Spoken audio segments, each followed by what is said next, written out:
Hello, so let's read out the question first. If the tangent at the point 4 cos theta 16 by under root 11 sin theta to the LF 16x square plus 11y square is equals to 256 is also a tangent to the circle x square plus y square minus 2x minus 15 equals to 0, then the value of theta is. So यहाँ पर हमें एक point दे रखा है, ठीक है ना। अब बोल रहा है कि भाई ये टेंजेंट के लिए पॉइंट है ऑन टू द एलिप्स, उसकी इक्वेशन दे रखी है, सर्कल की भी इक्वेशन दे रखी है, यानी कि टेंजेंट दोनों पर ही क्या है, टेंजेंट है, ठीक है ना। सो हमें value of theta find out करनी है। सो स्टार्ट करते हैं सोल्यूशन से, but before of its let's talk about the key concept which we are going to use here for this question. So यदि मैं इक्वेशन ऑफ टेंजेंट की बात करूँ, ठीक है ना, फॉर टू द एलिप्स वो क्या हो जाती है, x into x one divided by a का square plus y into y one divided by b का स्क्वायर इज इक्वल्स टू 1, जहाँ पर x1 y1 वो पॉइंट होंगी जहाँ पर वो टेंजेंट एलिप्स को टच कर रहा होगा, ठीक।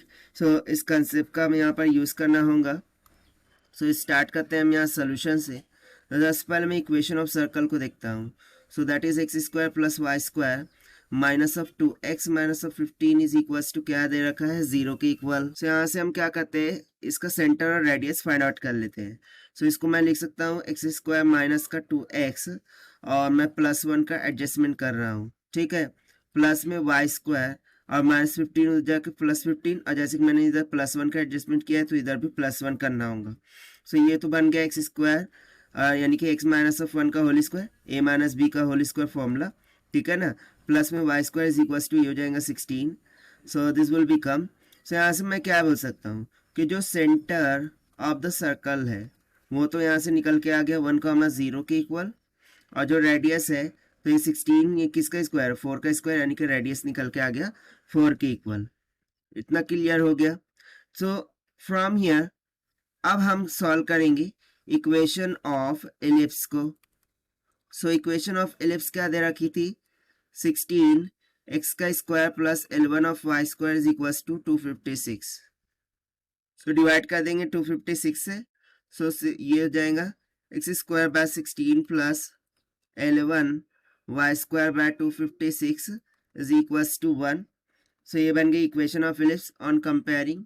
ए का मान हो गया 4 के इक्वल, अब बी का मान कितना हो जाएगा, सो 256 16 का स्क्वायर है, यानी कि ये हो जाएगा 16 बाय अंडर रूट ऑफ 11 के इक्वल, ठीक है। Now I will say the equation of tangent to the ellipse for a point in parametric form. So यहाँ से हम बोलेंगे कि tangent of ellipse to the given point, that is 4 cos of theta comma 16 by 11 sin of theta। So ये क्या हो जाएगा, so उसके लिए हम कंसेप्चुअल फॉर्मूला लगाएंगे, that is x1 by a square plus y1 by b square is equals to 1। So ये हो जाएगा x टाइम्स ऑफ x1 क्या है, 4 cos का थीटा बाय ए का स्क्वायर, ए स्क्वायर कितना निकल के आया था 16, प्लस में y इंटू वाई वन कितना है 16 by under root of 11 sine of theta divided by b का स्क्वायर कितना निकल के आया था, सो भाई 256 डिविडेंड में अंडर रूट ऑफ 11 का स्क्वायर यानी कि 11, this will be equals to हो जाएगा 1। सो यहाँ से हमें इक्वेशन मिल जाएंगी 4x cos of theta plus में एक अंडर रूट 11 से अंडर रूट, ये 11 को मैं under root 11 into under root 11 लिख सकता हूँ, से एक अंडर रूट 11 कैंसिल, 16 16 256, यानी कि मुझे क्या निकल के आ जाएगा यहाँ पर, under root of 11 y sine of theta, और 16 को कॉमन करके मैंने उधर लेकर चला गया, सो ये हो जाएगा 16 के इक्वल।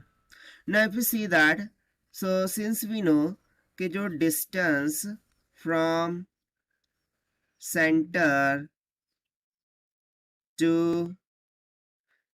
टेंजेंट होगा, टेंजेंट को हम टीजीटी लिखते हैं फॉर सर्कल, ठीक है ना। ये किसके इक्वल होगा, रेडियस के equal, that is radius of the circle. So I can say that कि जो डिस्टेंस है वो कितना निकल के आया है रेडियस का, that is nothing but 4, so it will be equals to 4, यानी कि distance from the centre to the tangent वो कितना निकल के आ गया यहाँ से 4 के equal. So similarly I can say that कि जो इक्वेशन ऑफ टेंजेंट होंगी टू एलिप्स, ठीक है, to ellipse, also tangent to circle, also tangent to circle. इस कारण से हम बोल सकते हैं कि जो सेंटर टू टेंजेंट है, सेंटर टू टेंजेंट, ये किसके बराबर हो जाएगा? डिस्टेंस रेडियस की, ठीक है। सो ये जो सेंटर टू टेंजेंट डिस्टेंस होता है बेसिकली परपेंडिकुलर डिस्टेंस होता है, और उसको हम कैसे कैलकुलेट करते हैं? सिंपली परपेंडिकुलर डिस्टेंस का फॉर्मूला होता है ना कि वो जो भी इक्वेशन आई है हमारी इक्वेशन ऑफ टेंजेंट की, that is 4x cos theta plus under root of 11y sin theta.